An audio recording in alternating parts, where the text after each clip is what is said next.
Hello, hello, j'espère que tu vas bien. Et on se retrouve du coup pour faire notre petit point du marché. Je le fais encore plus tôt que hier. Pourquoi est-ce que je le fais plus tôt que hier? Alors que tu vas me dire on est en pleine session de l'après-midi. Bah très simplement le Nasdaq il a atteint le niveau que je regardais, que j'avais pour objectif sur cette semaine, que globalement c'était mon draw on liquidity.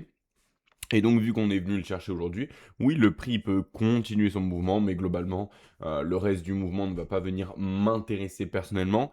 Et voilà, très simplement, le mouvement que j'attendais a été réalisé. Donc, on va voir après par la suite qu'est-ce que l'on peut venir attendre et qu'est-ce qu'on peut venir espérer. Donc, on va comme d'habitude jeter un petit point rapide au dollar. Hier, au moment où on discutait, on a vu qu'on avait ce fair value gap là, juste ici. Et globalement, ce que je t'avais dit, je sais pas si tu te souviens, je t'avais dit que oui, on a des chances de revenir dans ce fair value gap et comme on respecte le milieu, on peut repartir vers le bas. Mais si tu viens réécouter cet enregistrement, tu vas pouvoir voir que ce que je te dis, c'est si on cherchait à trader cet actif, c'est-à-dire que globalement j'avais un graphique qui ressemblait à ça et je cherchais à trade cet actif, à prendre une position, ce que je t'avais dit, c'est que le fait qu'on ait ce mouvement baissier et que les corps des bougies ne clôturent pas sous ce niveau-là, ça va venir réellement m'embêter pour cette narrative baissière. Pourquoi? Parce qu'en fait, on a le quart de mon Fair Value Gap Busy Daily. Donc, pour rappel, ça va être la différence entre le cours de clôture de cette bougie et le cours de fermeture de cette bougie. Ça va représenter un Fair Value Gap CB, Sell in Balance Buy Inefficiency. Donc, en fait, c'est un niveau qui est inefficace sur la Buy Side Delivery. D'accord? Donc en fait, ce que je te disais, c'est que lorsque tu as ces mouvements, tu peux voir que les corps, ils restent au-dessus de ton quadrant, de ton CB. Le quadrant de ton CB, c'est très simplement le fait de le séparer en quatre parties égales. Donc du coup, tu vas avoir un niveau qui va être déterminé par le 0,25, un niveau par le 0,5 et un niveau par le 0,75. Ok. Et en fait, ce que je te disais, c'est que si on cherche à trade cet actif, ce qu'on aurait voulu voir, c'est que le prix clôture beaucoup plus bas ou alors significativement en dessous de ce niveau. Et ça montrerait vraiment cette narrative baissière. Pourquoi? Parce que comme je t'ai dit hier, là, et que je te répète vraiment au quotidien dans ces vidéos, etc., la narrative est donnée par les corps, les mèches vont venir faire du dégât. Et donc, qu'est-ce qu'on a comme information lorsque les corps respectent ce niveau-là et ne clôturent pas plus bas? Eh ben, ça te montre une narrative comme quoi ce niveau-là est en train de supporter le prix. D'accord? Donc, même si on revient dans mon fair value gap ici et on respecte le milieu, ça va venir m'embêter fortement. D'accord? Pourquoi? Bah, parce qu'on a vraiment notre niveau ici, qui est juste ici, qui est en train de supporter le prix. D'accord? Donc si on avait eu une clôture significative plus bas, dans ce cas-là, tu aurais pu anticiper le fait qu'on revienne dans ce fair value gap là, on respecte le milieu et on drive plus bas pour aller sur ce equal low. Donc là, ce qu'on a, on voit qu'on a un equal high qui a été laissé. À voir si on décide de faire un run dessus pour aller le chasser, ou alors si on commence à break vers le bas. Si on commence à break vers le bas, dans ce cas-là, ce qui va venir m'intéresser, ça va être ce equal low juste ici. Ce que tu vas pouvoir voir, c'est que ce fair value gap CB a été inversé. On l'a utilisé ici pour pousser vers le bas. On l'a utilisé ici pour pousser vers le bas. Et dès qu'on est passé au-dessus, on a eu cette notion d'inversion. Ok? On a eu cette notion d'inversion. Donc, tu l'aies vu ou tu ne l'avais pas vu, tu aurais pu utiliser ce fair value gap là pour construire cette narrative où le prix va venir évoluer à la hausse. Donc ici, ce qu'on disait, c'est qu'on va avoir un sommet et un sommet qui est légèrement plus haut. Tu peux voir qu'on est venu déjà chercher ce sommet-là, chercher ce niveau de buy side. Et donc, en fait, ce qu'on va venir voir, c'est si on peut avoir un run légèrement plus haut, venir drive pour aller chercher ce niveau de buy side. Donc, on continue toujours dans cette narrative avec un Dixie qui va venir évoluer à la hausse. C'est ce que je te disais dans la vidéo de dimanche. Je vois bien un Dixie venir évoluer à la hausse, à contre, entre guillemets, tendance. Pourquoi? Parce qu'on a eu ce gros break qui est venu chercher la liquidité qui va résider sous ce niveau-là. Et donc, après, on va pouvoir anticiper le retracement. Pourquoi est-ce qu'on va pouvoir anticiper le retracement? On va avoir plusieurs possibilités lorsqu'on va chercher un niveau de liquidité. Expansion, retracement, consolidation, ou reversal forcément. Mais là, ce que tu peux voir, c'est que le prix est direct de venir réintégrer ta range. Donc, c'est pour ça que moi, j'anticipe le retracement. Est-ce que le retracement peut être un reversal complet? C'est possible. Est-ce qu'on a assez d'informations ici pour dire que c'est un reversal? Non, c'est pour ça que généralement, ce que je te conseille, ça va être de te dire globalement que tu as un retracement et d'étudier le retracement, comment il est, s'il est énergétique, s'il est synonyme d'expansion, etc. pour potentiellement avoir un run plus haut. Et on sait qu'on a des choses à aller chercher beaucoup plus haut. Mais pour le moment, encore une fois, c'est beaucoup trop tôt à dire d'avoir ce mouvement-là beaucoup plus haut. On a ce equal high qui va être un niveau intéressant, ce equal low. Donc globalement, on a ces deux niveaux qui vont venir borner ton niveau. Si tu commences à voir le dollar qui échoue à venir chercher ce niveau-ci et qui commence à break vers le bas et laisser des inefficacités, il y a de fortes chances que ça te crée un drive pour venir chasser ce equal low, potentiellement continuer légèrement plus bas, revenir à ce niveau avant de rechercher ce equal high, ou alors venir glisser plus bas, chasser ce equal low et après redrive plus haut. En tout cas, globalement, là, ce que tu veux pas voir, c'est que le prix commence à rebreak vers le bas. Pourquoi? Parce que ce qui va être synonyme si le prix commence à break vers le bas, pour moi, on va avoir ce qu'on appelle l'action de engineering liquidity, c'est-à-dire qu'on va venir créer une fake résistance, un faux niveau de résistance en propulsant le prix légèrement à la baisse. Et donc, du coup, on va venir créer énormément de liquidité d'un point de vue retail au-dessus de cette résistance. Donc, voilà globalement ce qu'on a au niveau de dollars. On va venir jeter un œil à NQ et on va directement s'intéresser aux 4 heures. Pourquoi? Parce que cette vidéo, je veux te la faire assez short, vraiment to the point. On ne perd pas de temps. Et globalement, j'espère te l'avoir dit dans la vidéo de dimanche, et il me semble que je te l'ai dit, mais globalement, je t'ai dit que j'étais plutôt baissier sur les index. Je t'ai pas expliqué le pourquoi du comment. Si c'est quelque chose qui t'intéresse de pourquoi j'avais un gros raisonnement baissier, et que ce niveau-là, pour moi, était très haute probabilité, ou en tout cas, je voulais voir un run chasser ce niveau-là. Oui, tu peux voir un petit peu de précision, c'est de la magie, ok. Mais très simplement, pourquoi est-ce que j'anticipais un run en dessous de ce niveau-là? Ce qu'il faut que tu te dises, c'est qu'on a toute cette phase de consolidation, d'accord? Très bien. On a cette phase de consolidation. Maintenant, ce que je vais venir te demander, c'est où est-ce que passe le plus de temps le prix.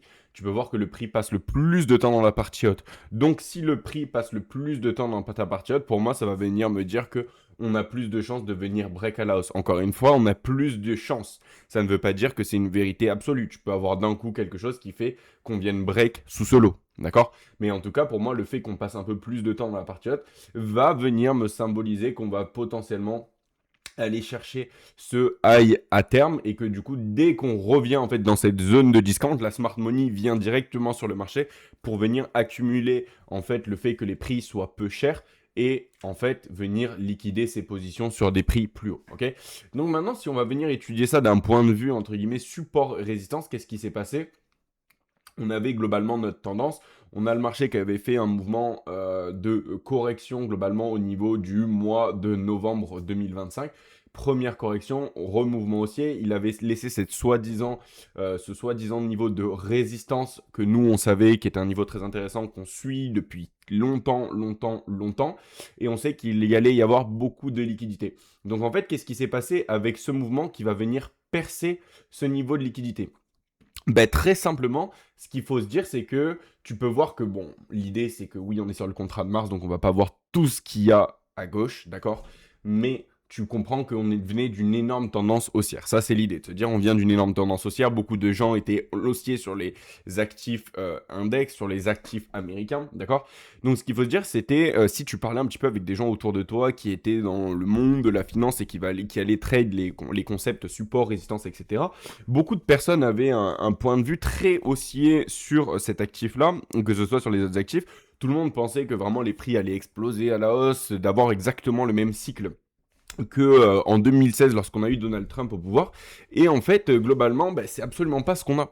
On peut voir que oui, dès que Trump il est arrivé au pouvoir, on a eu un peu de mouvement aussi. On a eu entre guillemets du bon temps un petit peu au début sur les index. Mais globalement, qu'est-ce qui est en train de se passer pour le moment? Est-ce qu'on voit les index venir travailler sur des plus hauts, etc. Oui, on est à proximité des plus hauts, ça je te l'accorde. Mais on n'a pas ce paradis attendu. Très simplement, tout le monde pensait qu'on allait avoir un paradis et que c'était de l'argent facile, que tous les jours allaient être haussiers, etc. Absolument pas. Ce qu'on a eu, ce qu'on est en train de vivre, c'est vraiment un pattern de compression. C'est vrai, quand je dis de compression, c'est pas rien à voir avec tout ce qui est support, résistance, pression acheteuse et vendeuse. Ce que je veux dire, c'est qu'on a vraiment cette notion où on a notre range et on consolide. Et en fait, ce qu'on essaie de faire, à mes yeux, c'est très simplement faire capituler énormément d'investisseurs particuliers qui et t'es arrivé sur les marchés un petit peu pour la première fois. On avait pu voir que les marchés financiers s'étaient un petit peu démocratisés ces derniers temps, et pas mal de personnes s'y étaient intéressées avec la crypto, tout ça, etc. D'accord? Eh ben, n'avoir un peu ce fait que tout se soit démocratisé et de se dire que ces personnes-là qui n'y connaissent pas grand-chose avaient pris des positions à la hausse sur les index, etc. Ok.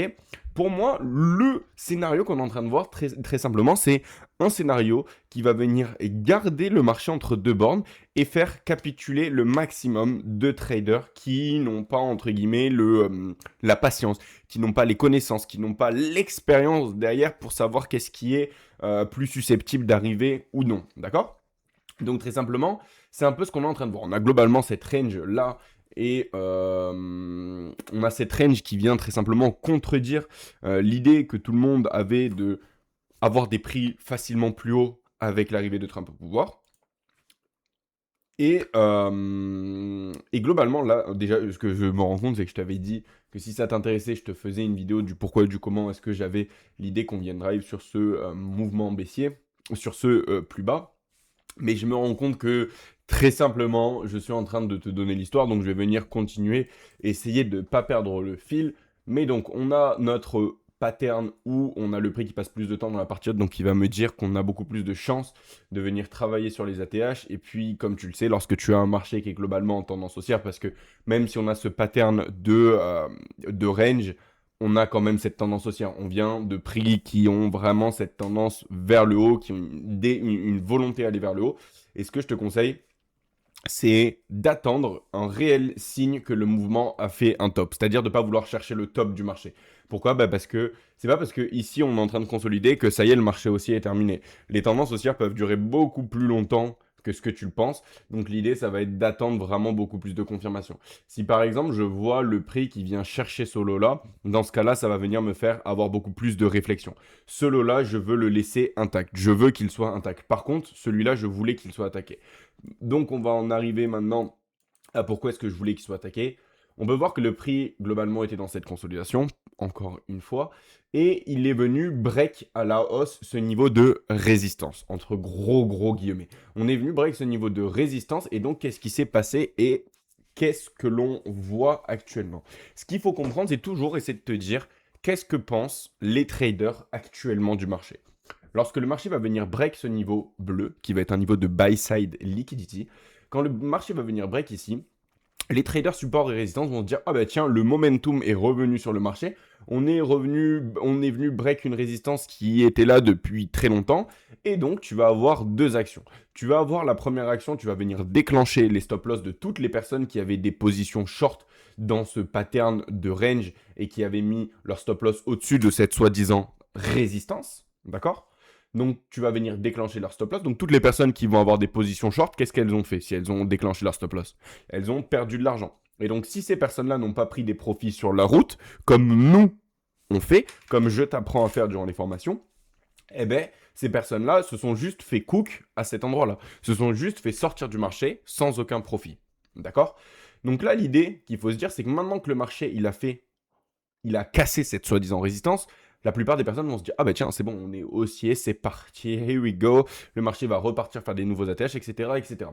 Donc les personnes qui avaient par exemple pris des positions à l'achat, donc on va dire à X moment, potentiellement dans ce pattern-là, potentiellement à cet endroit-là, n'importe qui avait des positions longues, qu'est-ce qu'on te dit dans les livres? On va venir te dire que lorsque le prix va venir casser ce niveau-là, qui va être un niveau de résistance, ton stop loss, qu'est-ce que tu vas pouvoir faire? Tu vas pouvoir le prendre et venir le mettre sous le swing low le plus bas. Donc si tu compares très simplement entre ce niveau-là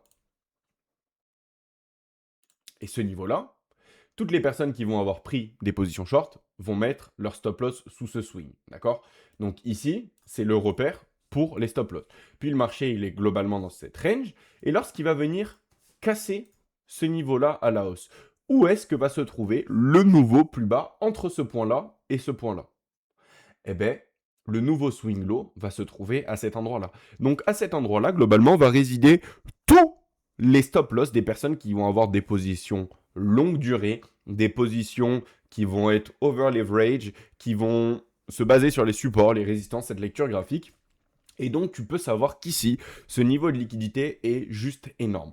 Et le fait qu'on a cette action qui vienne juste en dessous de ce niveau de liquidité, prendre la liquidité, pour moi, c'est très bon signe pour après un mouvement aussi. Encore une fois, ce que je te disais, c'est qu'on peut venir crash complètement, partir à la baisse. Mais pour moi, ce que je ne veux pas voir, c'est que ce lot soit attaqué. Je veux qu'on laisse ce lot intact, juste qu'on ait pris ce lot et ce qu'on est en train de voir.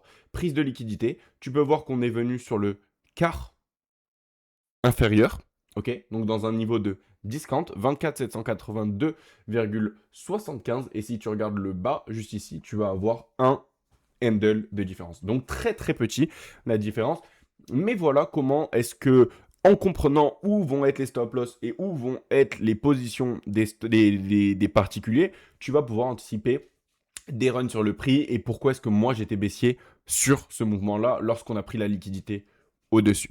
D'accord? Donc ça, c'est ce qu'on voit sur le daily. Si tu as n'importe quelle question vis-à-vis de ce scénario, qu'il y a des choses que tu n'as pas bien compris, que tu veux une autre explication, etc., surtout tu n'hésites pas, tu me le dis en commentaire et je te ferai une autre explication, une vidéo un peu plus longue, vraiment dédiée à le price action daily dans lequel on se trouve et comment on peut anticiper chaque mouvement, etc. En tout cas, avoir un a priori sur chaque mouvement. On va venir checker maintenant le 4 heures et tu vas pouvoir voir que le prix est venu juste chercher ce niveau de liquidité qui pour moi était juste évident à venir chercher. On a clôturé dans la partie haute au-dessus du milieu de ton FVG, donc assez positif et tu peux voir qu'on est en train de repartir à l'autre.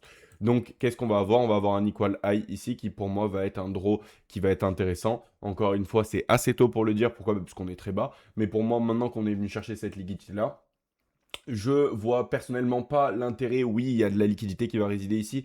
Mais personnellement, je préférerais qu'on le laisse intact. Et donc, ça ne m'étonnerait absolument pas qu'on ait juste venu chercher la liquidité ici, que maintenant que tous les stop-loss sont dégagés et que globalement tous les particuliers ont perdu de l'argent, on peut avoir le run qui vienne chercher ces equal high et potentiellement aller évoluer plus haut pour aller chercher cette ATH. Donc, encore une fois, ce n'est qu'un scénario, mais pour le moment, on peut voir que le scénario baissier a payé à 100% comme attendu. Et donc, on va voir maintenant par la suite si on peut avoir notre scénario haussier. Donc voilà pour notre petite review de la journée. Le marché a délivré à la baisse comme attendu. En sachant que tu vas avoir NFP vendredi, ça m'étonnerait absolument pas que maintenant qu'on est venu chasser la liquidité, globalement pour moi le plus gros de la liquidité qui va résider va être ici, des positions short. Donc ça m'étonnerait pas qu'on vienne le chercher, pourquoi pas pour NFP, maintenant qu'on est venu faire du ménage vers le bas, ou est-ce que le ménage à mes yeux va être fait vers le haut. D'accord? Donc avoir la clôture de la journée qui va te donner pas mal d'informations déjà sur la suite. Mais ton scénario baissier, enfin mon scénario baissier a payé à 100%. Avec l'explication, si tu as des questions, encore une fois, avec plaisir, je t'y répondrai. Et pour la suite, comme je t'ai dit, pour moi, je vais regarder dans un premier temps ce equal high qui va venir m'intéresser. Et je veux voir ce niveau de cette side liquidité 2453,5 laissé intact. D'accord? Donc voilà globalement ce qu'on a pour la suite. Je te souhaite une très bonne fin de journée. Je te souhaite une bonne soirée. Et je te dis à demain pour une nouvelle daily review.